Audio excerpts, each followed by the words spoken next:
good to see everybody today.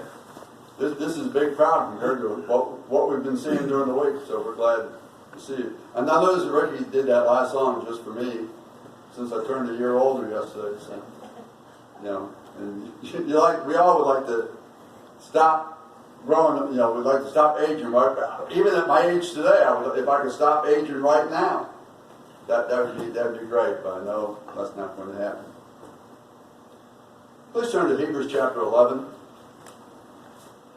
I want to read verses 8 through 22. Hebrews 11, 8 through 22. By faith, Abraham, when he was called to go out into a place which he should after receive for an inheritance, obeyed. And he went out, not knowing whither or where he went. By faith he sojourned in the land of promise, as in a strange country, dwelling in tabernacles with Isaac and Jacob, the heirs with him of the same promise. For he looked for a city which hath foundations, whose builder and maker is God. Through faith also Sarah herself received strength to conceive seed, and was delivered of a child when she was past age, because she judged him faithful who had promised. Therefore sprang there even of one, and him as good as dead, so many, as the stars of the sky in multitude, and as the sand which is by the seashore innumerable. These all died in faith, not having received the promises, but having seen them afar off, and were persuaded of them, and embraced them, and confessed that they were strangers and pilgrims on the earth. For they that say such things declare plainly that they seek a country. And truly, if they had been mindful of that country from whence they came out, they might have had opportunity to return. But now they desire a better country, that is, in heavenly. Wherefore God is not ashamed to be called their God, for he had prepared for them a city. By faith Abraham, when he was tried, offered up Isaac, and he that had received the promises offered up his only begotten son, of whom it was said that in Isaac shall thy seed be called, accounting that God was able to raise him up even from the dead, from whence also he received him in a figure. By faith Isaac blessed Jacob and Esau concerning things to come. By faith Jacob, when he was a dying, blessed both the sons of Joseph, and worshipped, leaning upon the top of his staff. By faith Joseph, when he died, made mention of the departing of the children of Israel, and gave commandment concerning his bones. Last week we started a series of lessons on the subject of faith. There's be 3 lessons. Last week, today, and next Sunday, Lord willing. I think at this time, when we're being so tested right now, that the people of America and the world, Christians need to have their faith strengthened. I thought no better way to do that than to look at those in Hebrews chapter 11, the great hall of fame of faith, and see what their faith and what they put up with. In the first 7 verses of Hebrews chapter 11, we saw last week, we saw faith explained as confidence of things hoped for, and as conviction of things not seen. We said that faith in the Bible is not an unsure thing, it's confidence, it's conviction. And then we saw faith exemplified. In Abel, we saw faith worshiping. In Enoch, we saw faith walking. In Noah, we saw faith working. And then we saw faith emphasized. And we saw that without faith, it's impossible to please God. As I said last week, you can't please God without faith. I don't care what you do. If it's not done in faith, you can't please God.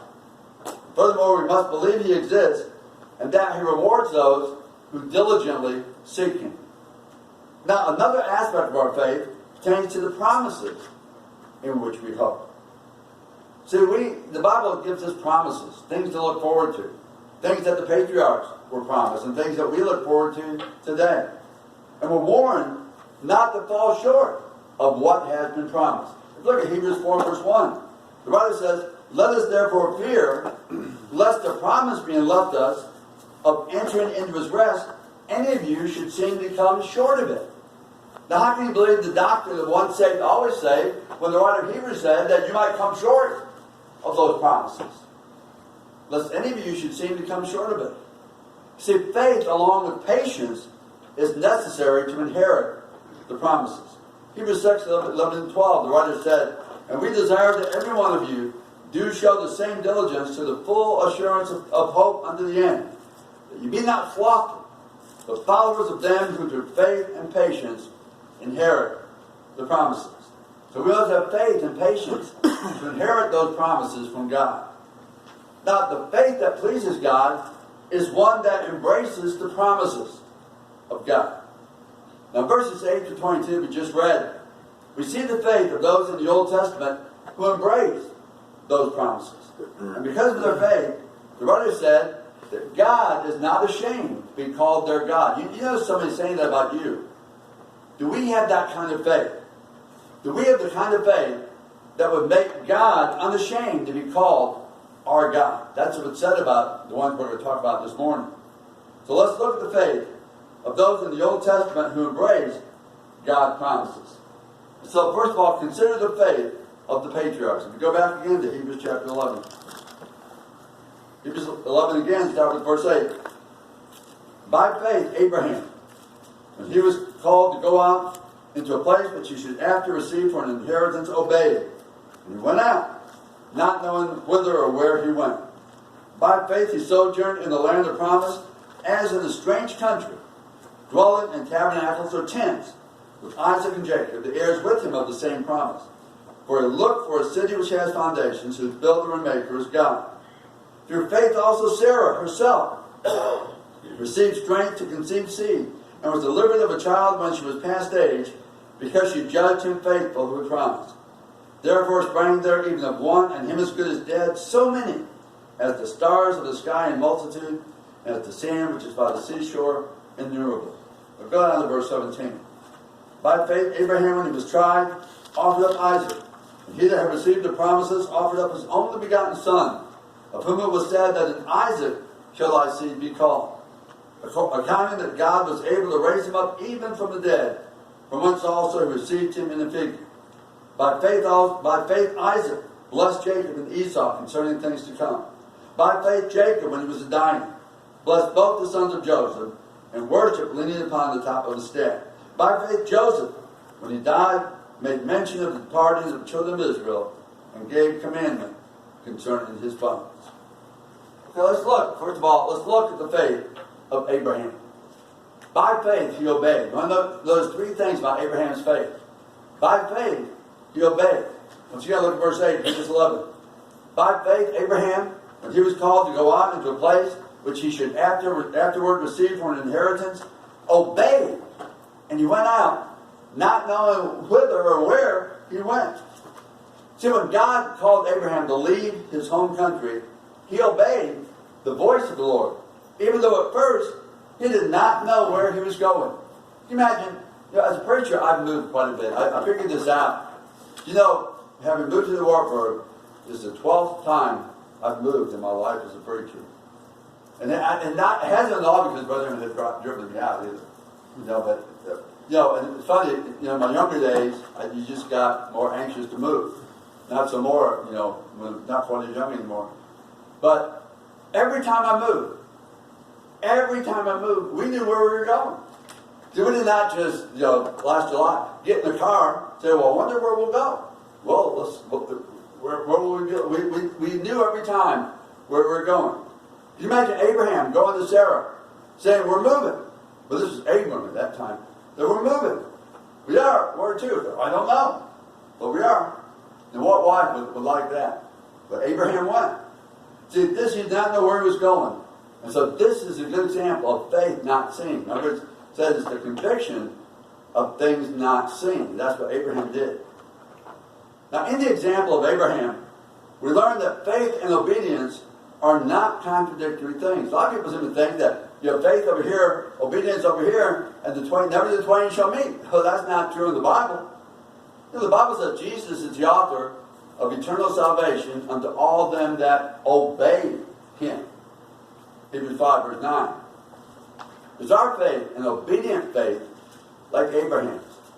Luke 6:46, Jesus asked this haunting question, why call you me Lord, Lord, and do not the things which I've said? Abraham had an obedient faith. Furthermore, secondly, by faith he sojourned. By faith he sojourned. Hebrews 11, 9 and 10 talks about Abraham. By faith he sojourned in the land of promise, as in a strange country, dwelling in the tabernacle, the tents, with Isaac and Jacob, the heirs with him of the same promise. For he looked for a city which has foundations, whose builder and maker is God. Now, we look at that word sojourn. What does that mean? To sojourn is to stay or reside temporarily. To go somewhere, you don't intend to stay there forever. You're just going there to reside temporarily. Another definition says a sojourn is a temporary residence or stay as of one in a foreign land. To stay temporarily.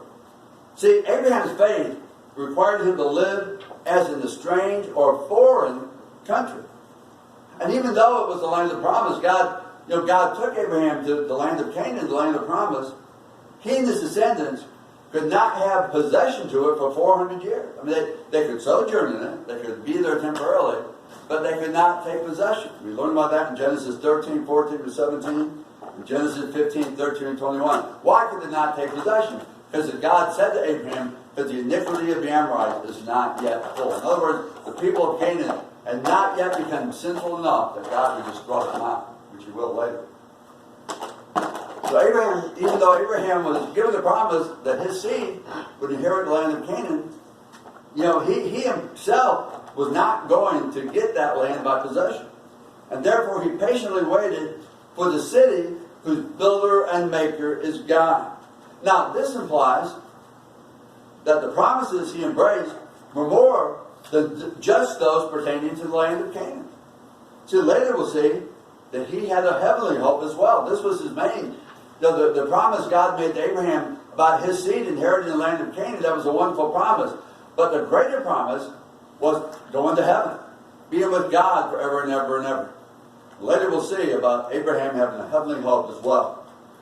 The brethren, as Christians, our faith also requires us to live as in a strange or foreign country. And you and I, right now, it's getting stranger all the time. This country. But see, you and I, we too are sojourners and pilgrims. See, this earth is not our permanent residence. We're staying here temporarily. I think I've used this illustration before. On HGTV, the Property Brothers, have a show where they're trying to help people find their forever home. Well, you can't find your forever home on this earth. It doesn't exist. You might live in a home for 70 years, but it's not going to be your forever home.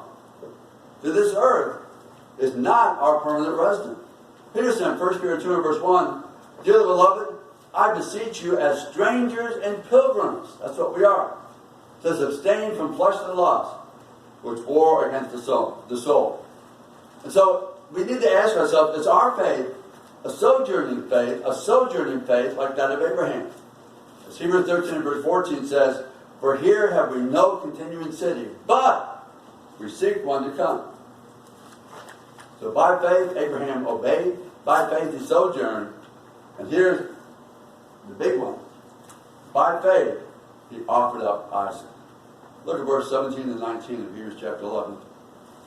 By faith, he offered up Isaac.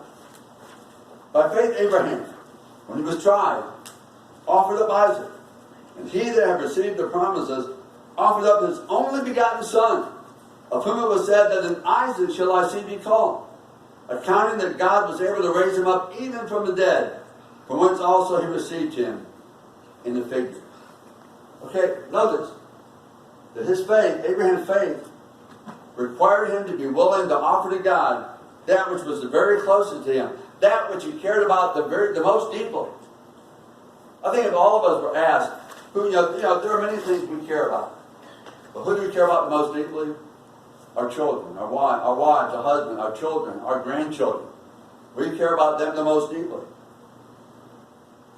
But Abraham was asked to offer to God that which he cared about the very most, his son Isaac. We read Genesis 22, 1 through 19. And yet, it was through Isaac that the promises he embraced were to be fulfilled. Now, see, God had made the promise to Abraham that in his seed, all the nations of the earth would be blessed. Abraham tried to force God's hand, and, he had Ishmael, but Ishmael wasn't the one. Isaac was the one. And now God's telling Abraham to offer the child of promise to go take him out to the mountain in the land of Moriah and put him to death. Of course, we know God did not have him go through that with that. But his faith was so strong, Abraham's faith was so strong, that he assumed God would raise him from the dead, Isaac. He said, well, if I kill Isaac, I know the promise God made me. So his faith was so strong, he assumed God would raise him from the dead, if need be, in order to keep his promises. And thus he dramatically illustrated that confidence that he had in things hoped for by offering to God his only begotten Son. Look at Genesis 22. Genesis 22, verses 15 to 18. The Bible says, and the angel of the Lord called unto Abraham out of heaven the second time, and said, by myself have I sworn, said the Lord, for because thou hast done this thing, and hast not withheld thy son, thine only son, that in blessing I will bless thee, and in multiplying I will multiply thy seed, as the stars of the heaven, as the sand which is upon the seashore. And thy seed shall possess the gates of his enemies, and in thy seed shall all the nations of the earth be blessed, because thou hast obeyed my voice. You talk about obedience, you talk about faith. Abraham had it. You know, our faith may often require us to forsake that which is the closest to us. Now, there are people who have become Christians whose families have put them out. They put them out of the family in some places. They've disowned them. There are wives that become Christians and the husband that has left, and vice versa. Sometimes our following Jesus will cause us to forsake that which is the very closest to us. You know, and that may be our own loved ones or even our own life. Look what Jesus says about this in Luke 14. Luke 14, beginning verse 25. The Bible says, and there went great multitudes with him, and he turned and said to them, now I want you to know something. Who's following Jesus? Great multitude. A lot of people. And Jesus says, wait, you better think about this. You better count the cost. Verse 26. Jesus said, if any man come to me and hate not his father and mother and wife and children and brethren and sisters, yea, and his own life also, he cannot be my disciple. And whosoever does not bear his cross and come after me cannot be my disciples. Jesus is saying you need to count the cost. Where it says, for which of you intending to build a tower sitteth not down first and counteth the cost, whether he have sufficient to finish it? Lest haply after he has laid the foundation and is not able to finish it, all that behold it begin to mock him, saying, this man began to build but was not able to finish. Or what king, going to make war against another king, sitteth not down first and consulteth whether he be able with 10,000 to meet him that cometh against him with 20,000? Or else while the other is yet a great way off, he sendeth an ambassage and desires conditions of peace. So likewise, whosoever he be of you that forsaketh not all that he has, he cannot be my disciple. Now, people have said, you know, it's easy to be a Christian. What Bible are you reading? Somebody said, well, it doesn't cost much to be a Christian. What Bible are you reading? What does it cost to be a Christian? Everything you have. Jesus said, he that forsaketh not all that he has, he cannot be my disciple. That doesn't mean we have to sell everything. That doesn't mean we have to move away from our families. But it does mean, if need be, we have to be willing to. That Jesus must come first. Brother, is our faith an offering faith like Abraham's? Paul said in Romans 12, 1 and 2, I beseech you therefore, brethren, by the mercies of God, that ye present your bodies a living sacrifice, holy, acceptable unto God, which is your reasonable service. And be not conformed to this world, but be ye transformed by the renewing of your mind, that you may prove what is that good and acceptable and perfect will of God. Okay, moving on quickly, look at the faith of Sarah. Look at the faith of Sarah. By faith, she received strength to conceive a child. Look again at Hebrews chapter 11 and 12. Through faith also, Sarah herself received strength to conceive seed, and was delivered of a child when she was past age, because she judged him faithful who had promised. Therefore sprang there even of one, and him as good as dead, so many as the stars of the sky in multitude, and as the sand which is by the seashore innumerable. Okay, by faith, Sarah received strength to conceive a child, even though she was beyond the normal age of childbearing. I mean, she was well beyond the normal age of childbearing. Read that in Genesis 18, 9 through 15. Genesis 21, 1 through 7.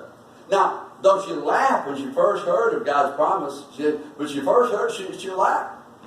So can that be? But she later judged him faithful with promise. And when she had Isaac, you know what Isaac means? Laughter. She had laughter. She had Isaac.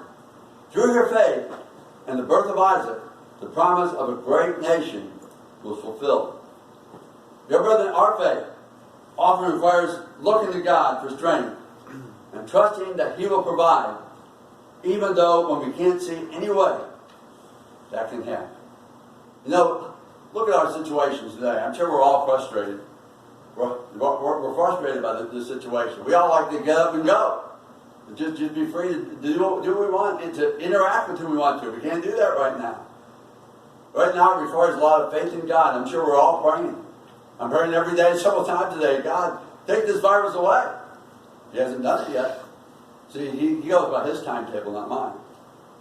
It takes a lot of faith, a lot of strength, a lot of trust. So we must look to God to find grace to help in time of need. Hebrews 4, verse 18.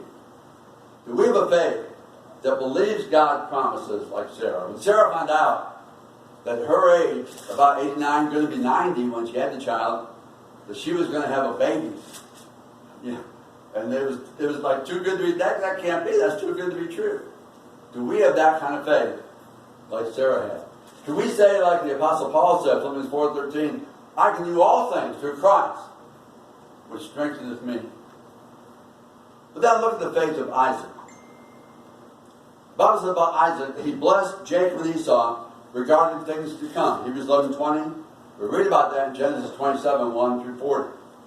Now, you think about Isaac, and Isaac, blessed Jacob and Esau.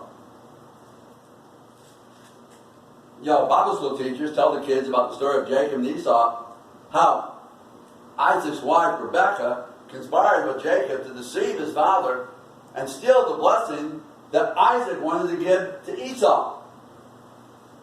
But even though he was deceived into giving the blessing to Jacob that he intended to give to Esau, the blessing he gave each of them illustrates how Isaac, by faith, embraced the promise. He wanted to give it to Esau, God wanted him to give it to Jacob, and that's how it worked out. But Isaac gave that promise by faith. Now look at the faith of Jacob. See, he blessed the sons of Joseph when he was dying. Hebrews 11, verse 21. By faith, Jacob, when he was dying, blessed both the sons of Joseph and worshiped leaning upon the top of a staff. We find the account of that in Genesis 48, 14 to 29. But once again, when Jacob blessed the sons of Joseph, his blessing involved the promises of God, demonstrating that he embraced them. Like Abraham embraced those promises, his son Isaac did, his son Jacob did. And then, look at the faith of Joseph.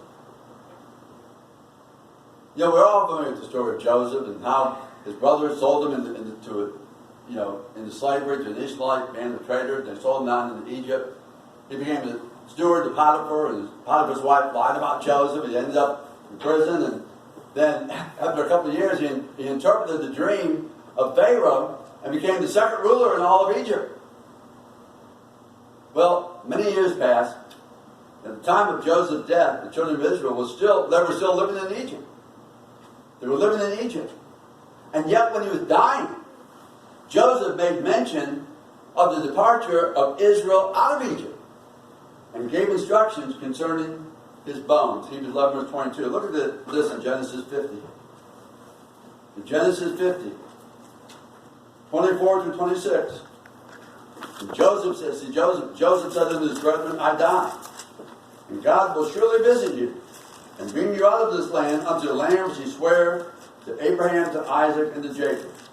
And Joseph took an oath of the children of Israel, saying, God will surely visit you, and ye shall carry up my bone from hence. So Joseph died, being 110 years old, and they embalmed him, and he was put in a coffin in Egypt. But see, Joseph believed the promises of God. And so doing, he demonstrated that he embraced the promises. Joseph knew the time was coming when the children of Israel would leave Egypt, go to the promised land. And Joseph said, you take my bones with me when you go. So such was the great faith of the patriarchs in the Old Testament. They believed God promised. Now, consider how their faith pleased God. Go back to verse 13. Consider how their faith pleased God. Verse 13. These all died in faith, not having received the promises, but having seen them afar off, and were persuaded of them, and embraced them, and confessed that they were strangers and pilgrims on the earth. But they that say such things declare plainly that they seek a country. And truly, if they had been mindful of that country from whence they came out, they might have had opportunity to return. But now they desire a better country, that is, in heavenly. See, they embrace the promises. Now think about this. Abraham, Sarah, Isaac, Jacob, Joseph, they did not receive the promises during their lifetime. Yet with faith, they could see them afar off. They believed them. And they freely confessed that they were strangers and pilgrims on the earth. Now, this implies that they sought a homeland. But if that homeland was not on the earth, where? What they desired was a better country, a heavenly one. So Abraham, Isaac, and Jacob, they were sojourners in the land of Canaan. But they desired a better country, a heavenly one. Therefore they died in faith, holding fast to the promises of God. And therefore, God is not ashamed of them. Notice again, Hebrews 11, verse 16. The last part. Wherefore God is not ashamed to be called their God, for he has prepared for them a city. Notice, he's not ashamed. God is not ashamed to be called their God. That means he's well pleased with them. Why? It was their faith embracing the promises of God that pleased God. And so he has prepared a city for them. So what they waited for, he has prepared. Once again, Hebrews 11 verse 10 says about Abraham, for he looked for a city which had foundations, whose builder and maker is God. What did Jesus say to the apostles shortly before his death? John 14, 1-3, let not your heart be troubled. You believe in God. Believe also in me. It says, in my Father's house are many mansions. If it were not so, I would have told you. I go to do what? To prepare a place for you. And if I go and prepare a place for you, I will come again and receive you unto myself, that where I am, there you may be also. See, that which he has prepared is what we look for too. As far as Hebrews said, Hebrews 13 verse 14, for here have we no continuing city, but we seek one to come. What do we seek? In other words, the new heavens and the new earth. 2 Peter 3 verse 13, Peter says, nevertheless, we according to his promise look for new heavens and the new earth, wherein dwelleth righteousness. And so we sing the song, this world is not my home. I'm just a passing through. My treasures are laid up somewhere beyond the blue. The angels beckon me from heaven's open door, and I can't feel at home in this world anymore. Let's sum this all up. What kind of faith pleases God? A worshiping faith like that of Abel. A walking faith like that of Enoch. A working faith like that of Noah. But also a waiting faith like that seen in the patriarchs, Abraham, Sarah, Isaac, Jacob, and Joseph. See, the faith that pleases God is one that embraces the promises made by God. That we believe those promises. And so that faith, it patiently waits for their ultimate fulfillment, even if it doesn't happen in our lifetime. Now, Jesus has promised to come back and take his own back to be with him eternally. Now, that may not happen during our lifetime. It might happen during Kean or Tegan's lifetime or Hudson. I don't know what happened during my lifetime or not. But we believe it by faith. See, with conviction and confidence of things hoped for and things not seen, what will we do? We will obey his calling. We will sojourn here on the earth. We will offer up whatever he asks of us. We will receive strength to do whatever he commands us to do, and we will make mention of his promises from generation to generation. You see, brethren, this is the kind of faith in those who believe to the saving of the soul. Hebrews 10, verse 39. And this is the kind of faith in those of whom God is not ashamed to be called their God. Hebrews 11, verse 16. Let me ask you as we close. Would God be ashamed to be called your God? Would God look at your life and say, I'm ashamed of that life. I'm ashamed to be called their God. May the Lord grant us grace and mercy to develop the kind of saving faith as our own that we see in Abel, Enoch, in Noah, in Abraham, in Sarah, in Isaac, in Jacob, and Joseph. That we have that same kind of faith unto the end. We know that to become a Christian, one must believe that Jesus Christ is the Son of God. He must repent of his sins. He must make the confession, I believe that Jesus Christ is the Son of God, and he must be baptized to have his sins washed away by the blood of Christ. If anyone here needs that, we want them to come. If a brother or sister here this morning needs the prayers of the church, today would you come? Make your desire known all together. We stand and sing.